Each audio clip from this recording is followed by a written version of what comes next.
पहला क्वेश्चन ये पूछना चाहती हूँ कि आजकल की जो स्टूडेंट की लाइफ चल रही है उसके अकॉर्डिंग उनको फोकस करने में भी बहुत प्रॉब्लम होती है और बहुत इजीली डिस्ट्रैक्ट हो जाते हैं। सो उनकी ऐसी कैसी रूटीन होनी चाहिए जिससे कि वो उनका माइंड की ग्रोथ हो एंड ऐसी डेली रूटीन बताइए जो एक चीज़ तो मस्ट हो कि हाँ उनको ये करना है जिससे उनके माइंड का डेवलपमेंट एंड ग्रोथ हो। इससे पहले कि मैं कुछ बोलूँ, मैं आपसे जानना चाहूँगा आप क्या करते हैं डेली बेसिस पे? Do you follow a routine और do you do something? Yes sir, मैं सुबह जल्दी उठ के एंड थोड़ा एक्सरसाइज एंड उसके बाद फिर अर्ली मॉर्निंग मतलब थोड़ा साफ़ सफाई भी करती हूँ और क्या करते हो? घर की सफाई। अच्छा, घर की सफाई करते हो। अपने घर की, किसी और के? अपने घर की। अपने घर की, ओके। एंड फिर उसके बाद पूजा करती हूँ हाँ। एंड फिर बाकी सारे काम करती हूँ। और रात को सोने से पहले कुछ रूटीन है जिसको आप रात को follow सोने करते से हो? पहले आपकी वो वीडियो देखती हूँ नाइट वाली अफर्मेशंस वाली। अफर्मेशंस वाली। हाँ जी। मॉर्निंग वाली नहीं देखते? मॉर्निंग वाली भी देखते हो? अच्छा, ठीक है। तो सबसे इम्पोर्टेंट क्या है एक स्टूडेंट के लिए, या सिर्फ स्टूडेंट के लिए नहीं, कोई भी पर्सन हो, किसी भी एज ग्रुप का हो, उसके लिए सबसे इम्पोर्टेंट क्या है जो डेली बेसिस पे उसको करना चाहिए? आइडियली एक जर्नल मेंटेन करनी चाहिए, यानी कि एक डायरी जिसमें कि डेली बेसिस पे दिन के एंड में आज क्या क्या हुआ, उसमें से जो मान लो सबसे बड़ी अचीवमेंट थी, कुछ ना कुछ तो अचीव किया होगा ना दिन में। Yes. दिन में कुछ अच्छा भी हुआ होगा, कुछ बुरा भी हुआ होगा। तो दिन में जो सबसे अच्छा हुआ उसके बारे में डिटेल में लिखो। इससे क्या है, सोने से पहले आप एक ग्रैटिट्यूड वाले जोन में चले जाओगे। And gratitude is the centre point of all virtues in life. जिसके अंदर ग्रैटिट्यूड नहीं है उसके अंदर पेशेंस नहीं है, उसके अंदर खुशी की बातें हम कर सकते हैं लेकिन एक्चुअल में खुशी, कंटेंटमेंट, पीस, ये सब चीज़ें हो ही नहीं सकती बिना ग्रैटिट्यूड के। जी। तो सोने से पहले उस डायरी में ये लिखना है कि आज सबसे अच्छा क्या हुआ। मिनिमम एक, maximum could be depending upon कि भाई आपकी लाइफ कितनी अच्छी है, कि अगर आप 2-3 चीज़ें भी लिख सकते हो तो बहुत बढ़िया है, बट एक तो लिखनी है डेली बेसिस पे रात को सोने से पहले। प्लस उसके साथ साथ में उस डायरी में या अलग से किसी पेपर में सबसे इंपॉर्टेंट आपको क्या अचीव करना है अगले दिन में, उसको भी प्रायोरिटाइज कर लो। जैसे हो सकता है आपको 3 काम करने हैं जी। उसमें भी आप प्रायोरिटाइज कर लो कि सबसे इंपॉर्टेंट ये है, फिर सेकंड प्रायोरिटी पे ये है, थर्ड प्रायोरिटी पे ये है। एंड कहा जाता है ईट द फ्रॉग फर्स्ट। जो ऐसा काम है जो आपको करना बिल्कुल भी पसंद नहीं, उसको सबसे पहले करो। यूजुअली हम क्या करते हैं, हमारी ब्रेन क्या करती है, उसको सबसे एंड में डाल देती है, फिर वो काम होता ही नहीं है, फिर वो प्रोक्रास्टिनेट होता रहता है। तो जो भी काम आपको लगता है सबसे इंपॉर्टेंट है उसको टॉप प्रायोरिटी पे डाल दो। You must have something to get excited about for the next day. बहुत ज़रूरी है कुछ भी ऐसा है जो मेरे को आज मैं जिस भी लेवल पर हूँ उससे एक स्टेप और आगे ले जाएगा। अब मेरे को मतलब क्या, मेरी स्किल को, मेरी नॉलेज को, मेरी अंडरस्टैंडिंग को, जो भी मैं काम कर रहा हूँ उसको, या मैं अगर तैयारी कर रहा हूँ किसी चीज़ की उसको, या मैं जो पढ़ाई कर रहा हूँ उसको, या पढ़ाई के अलावा और क्या क्या चीज़ें हैं जो साथ में करी जा सकती हैं। जैसे आप इंजीनियरिंग कर रहे हो, राइट? Yes sir. तो उसके साथ साथ में और क्या किया जा सकता है, कितना कुछ किया जा सकता है। यस सर, बहुत। आज की डेट में तो पता नहीं क्या क्या किया जा सकता है। आज की डेट में तो इन्फिनिट ऑप्शंस हैं। जी सर। आप किस में कर रहे हो? आईटी में कर रहे हो? Yes sir, CSIT। तो उसमें there are so many things which you can learn, जो कि आप फ्री में भी सीख सकते हो ऑनलाइन। बहुत सारे ऐसी वेबसाइट्स हैं जहाँ पर क्रैश कोर्सेज अवेलेबल हैं, तो अपनी स्किल को आप डेवलप कर सकते हो। वहाँ पे आपको सर्टिफिकेट भी मिल सकता है। मतलब यहीं बैठे बैठे, दिल्ली में बैठे बैठे ऑनलाइन आज की डेट में हार्वर्ड से, स्टैनफोर्ड से, ऑक्सफोर्ड से, पता नहीं जो भी वर्ल्ड की जो बेस्ट यूनिवर्सिटीज़ हैं वहाँ से सीख सकते हो। अब ये सब क्या है, ये इंपॉर्टेंट तो है लेकिन अर्जेंट नहीं है। अर्जेंट क्या है कि मेरे 2 दिन बाद एग्ज़ाम आने वाले हैं। जो वर्ड मैं यूज़ करता हूँ ना, खच्चर, ये आपने सुना होगा। हाँ जी सर। यस सर, सुना है। यस। ये कुछ आइडिया है मैं किन लोगों के लिए यूज़ करता हूँ ये जो वर्ड है? Yes sir. किसके लिए करता हूँ? सर जो भागे जा रहे हैं अपनी लाइफ में और मतलब अभी ये करना है, जो एक भेड़ चाल की तरह चले जा रहे हैं। और भेड़ चाल का मतलब क्या है कि जो अर्जेंट है सिर्फ उनका ध्यान वहीं तक होता है, जो इम्पोर्टेंट है वो कभी करते ही नहीं है, वो कभी ऐसा काम करते ही नहीं है। दोनों में फ़र्क देख पा रहे हो, अर्जेंट में और इम्पोर्टेंट में? अर्जेंट मतलब क्या, I have to do this, अब तो डेडलाइन आ गई, अब तो करना ही पड़ेगा। एग्जाम आ गया, अब तो करना ही पड़ेगा, नहीं तो फेल हो जाऊंगा, 1 साल पीछे रह जाऊंगा। घर में पैसा नहीं है तो नौकरी तो करनी ही पड़ेगी। तो इट्स ऑल अबाउट पड़ेगा, ये तो करना ही पड़ेगा। बट इंपॉर्टेंट मतलब क्या है, I want to do this. So there is a difference between I have to and I want to. Yes sir. So your mind must always be कि किस तरह से मैं इस आई हैव टू से निकल करके आई वॉन्ट टू वाली कैटेगरी में घुसूं। धीरे धीरे, एकदम से नहीं होगा, ओवरनाइट नहीं होगा, क्योंकि मान लो अगर आपका फाइनेंशियल बैकग्राउंड बहुत अच्छा नहीं है, एक मिडिल क्लास फैमिली बैकग्राउंड से आप बिलोंग करते हो, तो धीरे धीरे आपको अपनी लाइफ को इस तरीके से डिज़ाइन करना है कि ये हैव टू से हट करके आपको वांट टू में आना है कि I really want to do this. इसलिए नहीं कि कल मुझे ऑफिस जाना पड़ेगा, मंडे आ गया है तो सुबह उठना पड़ेगा, ऐसा नहीं होना चाहिए। इसका साइन क्या है कि आप सही ट्रैक पे जा रहे हो जब आप संडे के दिन भी एक्साइटेड हो, जो भी कुछ मंडे को होने वाला है उसके लिए आप एक्चुअल में अंदर से ये फील करते हो कि मंडे मेरी वीक का बेस्ट डे है, तो आप कह सकते हो कि yes you have done something interesting in life. अब इन खच्चरों की रेस से आप बाहर आ गए हो, नहीं तो ये तो रेस चलती ही रहती है मरते दम तक, यहाँ से कभी बंदा बाहर निकल ही नहीं पाता है। उसकी वजह क्या है, उसकी जड़ क्या है, वो कभी भी वो काम करते ही नहीं है जो करना चाहिए, जो करना इंपॉर्टेंट है। वो सिर्फ वही काम करते रहते हैं पूरी लाइफ जो उनको करना पड़ेगा। तो वो करो जो इंपॉर्टेंट है, दैट इज रियल ग्रोथ। इसीलिए मैंने क्या कहा, वो जो जर्नल है या वो जो डायरी है या जो भी पेपर पे आप लिख रहे हो, उसमें टॉप पे वो लिखो जो सबसे इंपॉर्टेंट है। May not be urgent but सबसे इंपॉर्टेंट है। तो डेली बेसिस पे something that you are grateful for, उससे क्या है, नींद अच्छी आएगी। नींद अच्छी आएगी तो सुबह अगले दिन आप एनर्जी के साथ उठोगे, और सुबह उठते ही you must have either your own affirmations, या फिर जो मेरी एक अफर्मेशन वाली वीडियो है या ऐसी और अफर्मेशन वीडियोस हैं, उनको आप सुन सकते हो, जो भी आपको अच्छी लग रही है उनको।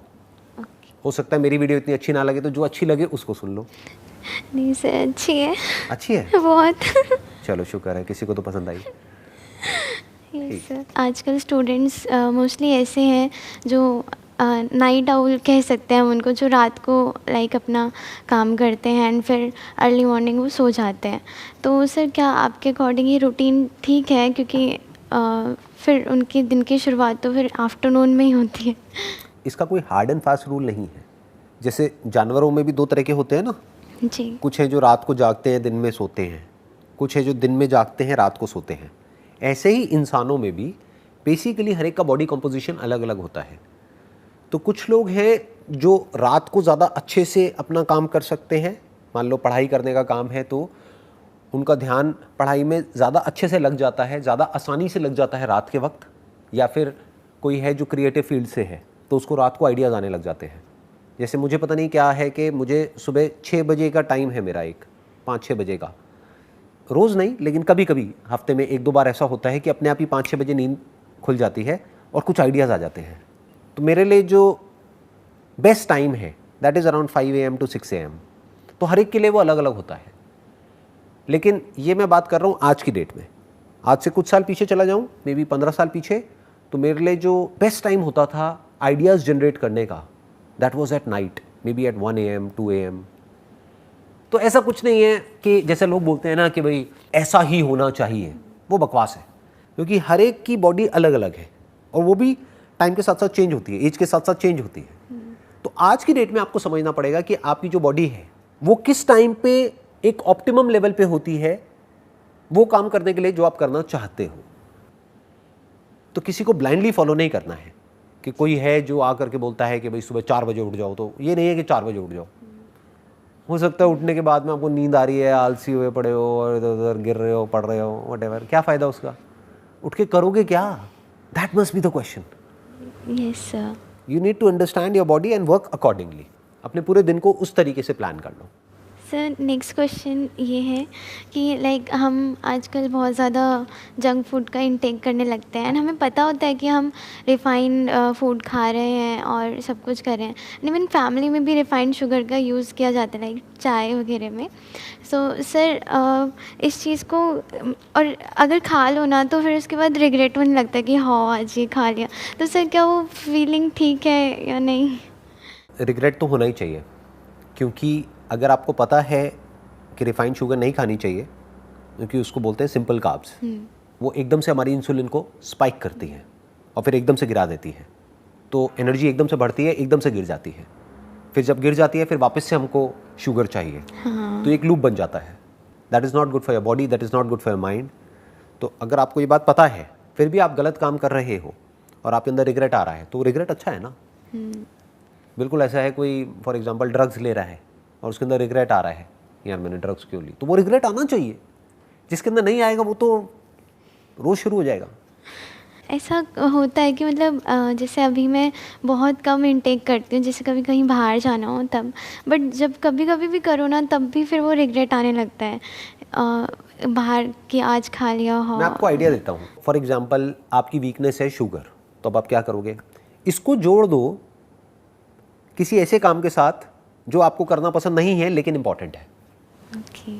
फॉर एग्जाम्पल आपको एक्सरसाइज करना पसंद नहीं है, तो इसको जोड़ दो एक्सरसाइज के साथ कि अगर मुझे शुगर खानी है इतनी कैलोरीज, तो उसकी एक बेसिक सी कैलकुलेशन होती है कि मान लो अगर आपने 15 ग्राम शुगर खाई तो इंटू 4 कर दो, 60 कैलोरीज हो गई। तो अगर 60 कैलोरीज मुझे शुगर खानी है तो मैं पहले 120 कैलोरीज बर्न करूंगी, फिर 60 कैलोरीज खाऊंगी, तो कोई दिक्कत नहीं है, वहां पे रिग्रेट नहीं होना चाहिए। आपने क्या किया, इसको जोड़ दिया किसी ऐसे काम के साथ में, इस रिवॉर्ड को जोड़ दिया किसी ऐसे काम के साथ में जो करना चाहिए लेकिन आप करते नहीं हो। तो इस तरह से अपनी लाइफ को मैनेज कर सकते हो। सर एक और पूछ लूँ? अभी भी रह गया है? कौन सा क्वेश्चन है बताइए। सर ऐसा होता है कि लाइक जैसे जैसे हम टाइम के साथ साथ बड़े होते जाते हैं तो बिहेवियर चेंजेस बहुत सारे आते हैं। तो अगर हमें फिर खुद भी डर लगने लग जाता है कि अगर हमें लाइक जैसे मैं अपना ही एग्जांपल लूँ तो मुझे गुस्सा नहीं आता था पहले, बट अब धीरे धीरे थोड़ा सा आने लगा। सो मुझे डर लगता है कि मैं किसी को हर्ट ना कर दूँ इसकी वजह से। सो उस चीज़ का इमोशनल बैलेंस कैसे रखें? आपकी आवाज़ से तो नहीं लग रहा कि आपको गुस्सा आता है। मतलब ऐसे नहीं आता। जब आप गुस्सा करते हो तो सामने वाले हंसते हैं या सीरियसली उनको बुरा लगता है? गुस्से में मुझे रोना आ जाता है। अच्छा, तो आपका गुस्सा थोड़ा अलग टाइप का है। आई एम सॉरी, मुझे हंसी आ रही है। आप गुस्सा करोगे कैसे, पहले मेरे को करके दिखाओ एक बार, आप कैसे करोगे गुस्सा? सर अभी नहीं आएगा। जैसे मान लो किसी ने आपसे कुछ उल्टा बोल दिया, आप यहाँ से जा रहे हो, अपने घर जा रहे हो और किसी ने कुछ बोल दिया आपको, अब कैसे गुस्सा करोगे?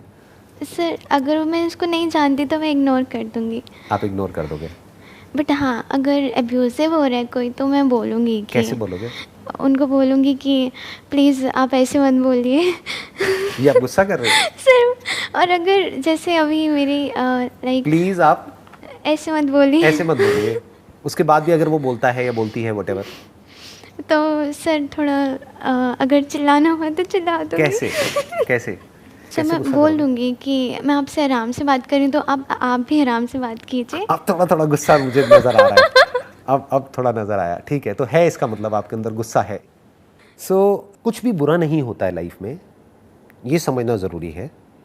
जैसे लोग होते हैं ना, वो बोलते हैं मेरे को पॉजिटिव थॉट्स आने चाहिए, नेगेटिव नहीं आने चाहिए। ये बेवकूफ़ी की निशानी है। पॉजिटिव और नेगेटिव क्या होता है, ये तो हम ही ठप्पा लगा रहे हैं ना, हम लेबल लगा रहे हैं, ये पॉजिटिव है ये नेगेटिव है।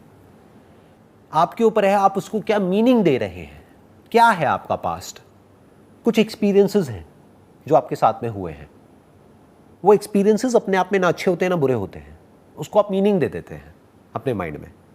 उस मीनिंग के बेस पे आपकी आइडेंटिटी बनती है, उस आइडेंटिटी के अकॉर्डिंग थॉट्स और फीलिंग्स और इमोशंस जनरेट होते हैं। फॉर एग्जाम्पल इस तरह के नेगेटिव इमोशंस आ रहे हैं, नेगेटिव फीलिंग्स आ रही हैं तो नहीं आनी चाहिए। उन सब की अपनी एक जगह है। Those are like signpost. Signpost का मतलब समझते हैं आप? साइन पोस्ट समझते हैं क्या होता है? नहीं। जैसे रोड पे जाते हैं तो एक साइन पोस्ट नहीं आता है yes. कि ये जगह अब इतने किलोमीटर दूर है यहाँ से।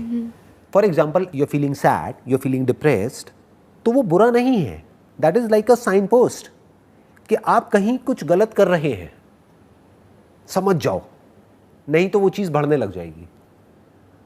फॉर एग्जाम्पल आपका मूड बेवजह ही बहुत ख़राब रहने लग गया है, तो वो बुरा नहीं है। लोग क्या करते हैं, उसको इग्नोर करते हैं, डिनायल मोड में चले जाते हैं। लोग ऐसे शो करते हैं नहीं कुछ हुआ ही नहीं है। देखना, ध्यान से समझना, दोनों में फ़र्क समझना। एक है डिनायल मोड कि आप उसको पुश करने की कोशिश कर रहे हैं, आप उसको ऐसे शो कर रहे हैं अपने आप को औरों के सामने कि नहीं मेरी लाइफ में तो कोई प्रॉब्लम है ही नहीं, बाहर से हंस रहे हैं लेकिन अंदर से परेशान है। ये हो गया डिनायल मोड कि आपकी लाइफ में कोई प्रॉब्लम है, बट उस प्रॉब्लम को सॉल्व करने की बजाय, उस प्रॉब्लम को फेस करने की बजाय आप एक डिनायल मोड में हो।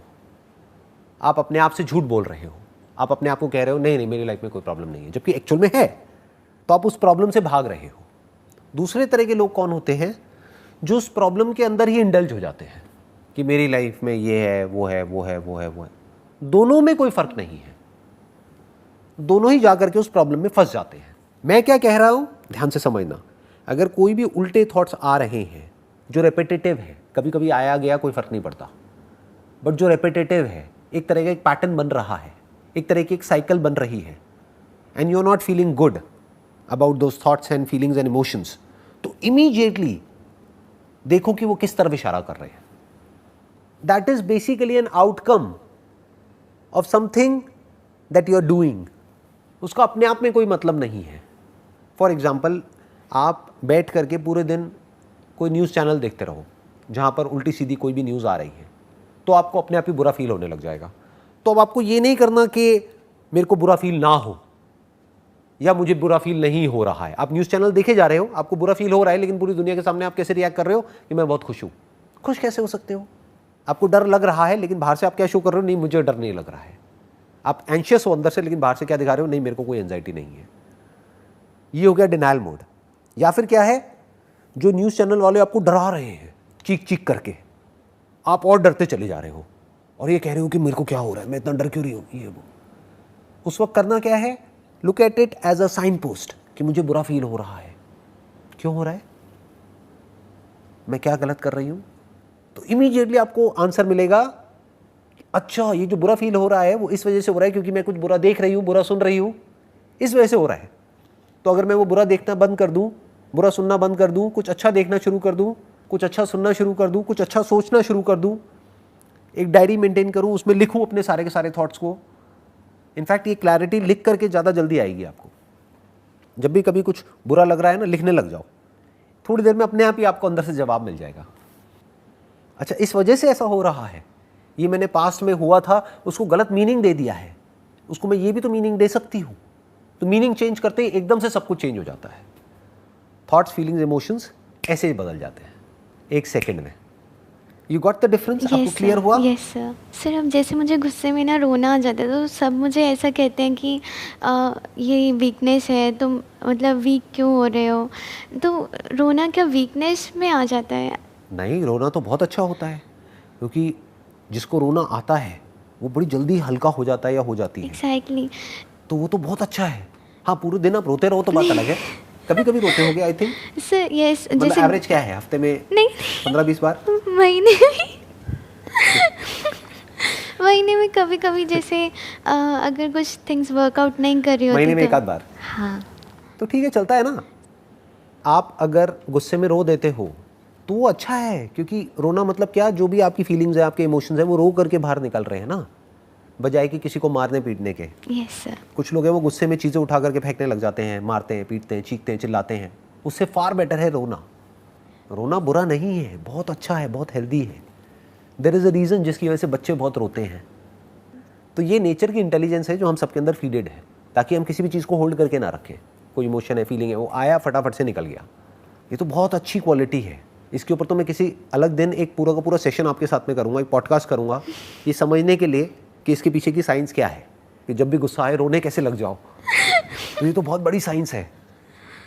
मतलब अगर ऐसा आ जाए तो सोचो कितना मज़ा आए. हर घर में पति पत्नी की लड़ाई हो रही है, एकदम से पति रोने लग जाए, पत्नी को वैसी तरस आ जाएगा उस पर. अरे अरे बेचारा. राइट. लड़ाई 1 सेकंड में सॉल्व, खत्म. आई होप आपको जितने भी आपके क्वेश्चंस थे उन सबके आंसर्स मिल गए हैं. यस सर, मिल गए. Wish you all the very best. Thank you. And I must say आपकी स्माइल बहुत अच्छी है. हंसते रहो, कभी कभी रोते रहो, बट हंसते रहो. Thank you sir. Wish you all the best. Thank you.